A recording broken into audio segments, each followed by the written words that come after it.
Furloughed federal employees all over DC have already been drinking cocktails for an hour. Me, I'm sticking to my tropical coffee until 3 minutes after this video posts. Happy Friday, everybody. I'm Brino, and this is the Aloha Friday morning report on the federal courts for October 3rd, 2025. Please double tap your screen, comment your favorite fall thing to put in a mug, and, repost, subscribe. Watch a minute of this video to get me out past the FYP reef. And let me tell you, everybody, my third case today is really awesome. I would stick around for it.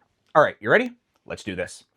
We're going to start with a quick update on National TPS Alliance v. Noem. And this is a case about whether TPS, that's temporary protected status, can be altered or revoked once it's been granted. Now, TPS provides sort of a safe harbor for 6 to 18 months for a group of non-citizens in the US who are from a place that is going through some sort of a major bad event, like a volcano eruption or a coup or a Cloverfield monster, something like that.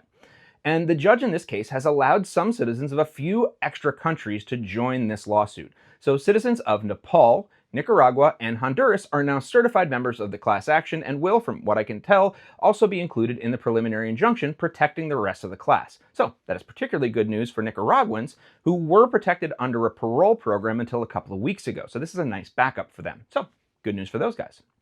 All right. Yesterday, we talked about how the shutdown was going to impact all of these civil cases. So the government has filed nearly identical motions to stay in all of its ongoing civil cases while the shutdown is going because they say the DOJ isn't supposed to be operating. And most plaintiffs haven't raised too much of a stink, so the courts are generally just agreeing to stay all these cases. But one judge in Rhode Island is calling the DOJ out and saying, wait, why do you need to stay again? I'm calling BS on this. So the DOJ filed the same motion for a stay they filed everywhere else, but Chief Judge John McConnell said, I don't think so. In an unsigned order, the judge said, quote, "The court is required to continue its constitutional functions, and therefore the motion to stay is denied. Department of Justice contingency plan states, if a court denies such a request and orders a case to continue, the government will comply with the court's order." So, a couple of things here. First, the judge basically points out that this is a fake emergency. The DOJ lawyers say they're not allowed to keep working, but their own published policies say they're only required to stop working if the judge stays their case. In other words, they are not required to stop working, they are allowed to stop working. And this judge says no. The Constitution does not say I stop deciding cases over political arguments, so this case is not stayed. Second thing to note here is that this is a chief judge. Now compare this to the chief judge of the DC District Court, who just sent out this broad stay for all DOJ civil cases in the entire DC circuit. That means the CJ, the chief judge, can sort of decide what's going to happen for the entire district in theory.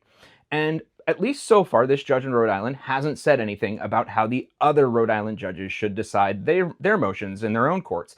But I bet they're going to notice this, right? So there are still a few open DOJ cases in this district that have requested stays and the judges haven't responded yet. We're going to see if the DOJ in Rhode Island just has to keep working. Okay, our last case for today is American Association of University Professors v. Rubio.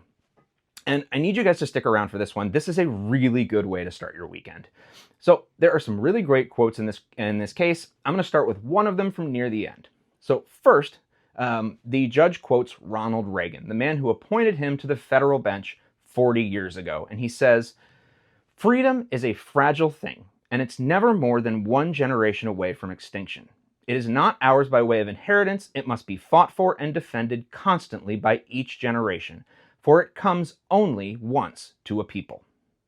And then the judge says, "I have come to believe that President Trump truly understands and appreciates the full import of President Reagan's inspiring message, yet I fear he has drawn from it a darker, more cynical message. I fear President Trump believes the American people are so divided that today they will not stand up, fight for, and defend our most precious constitutional values so long as they are lulled into thinking their own personal interests are not affected." Is he correct? Okay, so let's talk about the case. Well, this is a case about non-citizens who were targeted for deportation because they protested against certain events in the Middle East. I think you know what I'm talking about. Now, I talked about this case on a live last night. You can watch the full live on the tubes. You can also download a copy of this filing from the link in my profile in my shared documents under First Amendment cases if you want to follow along. Now, the first major question in this case is whether the First Amendment protects the speech of U.S. citizens and non-citizens in the same way. And I want to remind you guys that the U.S. citizen only tells the government what it can and cannot do. And is that a slight oversimplification? Yeah, but it's a way better rule than it is an exception. The fact is, it doesn't matter who the Constitution protects. When you put a tiger into a cage, the cage doesn't care who's on the other side. The cage is just a cage. It stops the tiger. The Constitution stops the government. And as the judge says in this case, no one's freedom of speech is unlimited, of course, but those limits are the same for both citizens and non-citizens alike. Congress shall make no law abridging the freedom of speech. It doesn't say anything about whose speech. But there have been situations in the past where we've deported non-citizens for their opinions, particularly during the Red Scare with communism and all that, and the judge addresses this. But he says there were two big differences. First, whether or not correct, during the Red Scare, people deported were determined to be advocating for violence against the U.S., and there's no evidence of that here. Second, by contrast, the evidence from the government itself points instead to an administration-wide policy to suppress speech that it disagrees with through deportation, among other means. And the judge says, this isn't hidden. This is stated clearly in speeches and policy memos. This is the policy. So, if the policy is to repress opinions through deportation, then that is facially, on its face, a violation of the First Amendment and unconstitutional. And the government argued back, hey, this is immigration policy. You're not allowed to review immigration policy. But the judge said, no. If the policy is facially unconstitutional, then it's unconstitutional.